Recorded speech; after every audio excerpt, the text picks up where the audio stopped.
Income tax return यानी ITR भरते समय बहुत सावधानी की जरूरत होती है, क्योंकि छोटी सी लापरवाही भी आगे चलकर बड़ी परेशानी बन सकती है।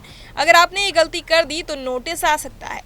अक्सर लोग सोच लेते हैं कि बस फॉर्म भर देना काफ़ी है, लेकिन रिटर्न फाइल करते समय दी गई हर जानकारी आयकर विभाग की नज़र में जाती है।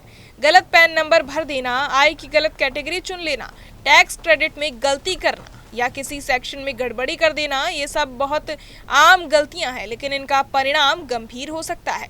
पहले लोग मानते थे कि कुछ रुपए आगे पीछे हो जाएं तो शायद इसे नज़रअंदाज कर दिया जाएगा, लेकिन अब ऐसा बिल्कुल नहीं है। टैक्स विभाग की डिजिटल ट्रैकिंग इतनी मजबूत हो चुकी है कि मामूली गलतियां भी तुरंत पकड़ में आ जाती हैं।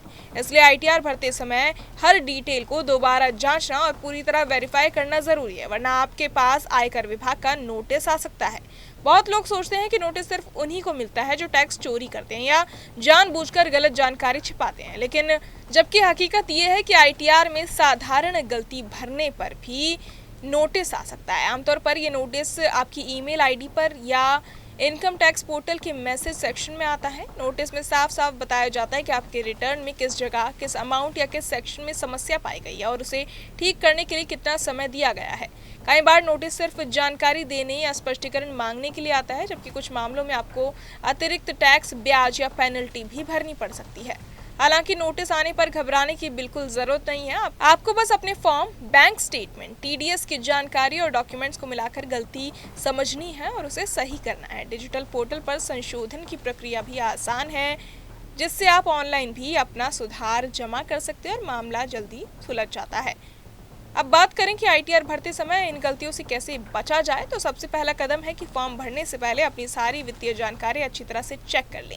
इसमें आपकी कुल आय, निवेश, TDS, tax credit, 26AS statement और पैन की सही जानकारी शामिल होती है।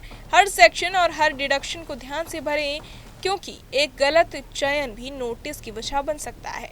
बैंक अकाउंट डिटेल्स हमेशा दोबारा जांचें, क्योंकि रिफंड गलत खाते में जाने पर भी परेशानी हो सकती है। कई लोग फॉर्म भरते समय टीडीएस की जानकारी मिलान करना भूल जाते हैं, जबकि 26AS, AIS और TIS जैसे स्टेटमेंट अब रिटर्न फाइलिंग के लिए बहुत ज़रूरी हो चुके। इन्हें चेक नहीं करने पर टैक्स विभाग को लगेगा कि आपकी आय और आपकी फाइलिंग में अंतर है और फिर नोटिस आ सकता है। अगर आप फॉर्म खुद भर रहे हैं और डिटेल्स को लेकर आश्वस्त नहीं हैं, तो किसी professional tax consultant, chartered accountant या भरोसेमंद आईटीआर फाइलिंग सॉफ्टवेयर की मदद लेना भी एक अच्छा विकल्प है।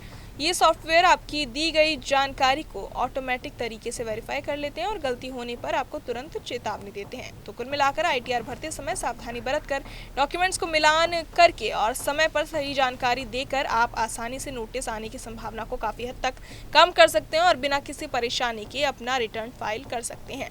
बहरहाल, इस पूरी खबर को सुनकर आप क्या कुछ सोचते हैं, आपके मन में क्या सवाल है, हमें कमेंट बॉक्स में ज़रूर बताएं और बाकी तमाम खबरों के लिए सब्सक्राइब करें न्यूज़ नेशन। जहां भक्ति है हर शब्द में, कथाओं में छिपे हैं दिव्य रहस्य और ज्योतिष देता है जीवन को दिशा। धर्म से जुड़ी हर बातों को जानने के लिए हमारे चैनल स्तुति को सब्सक्राइब करें। चैनल पर जाने के लिए इस लिंक पर क्लिक करें।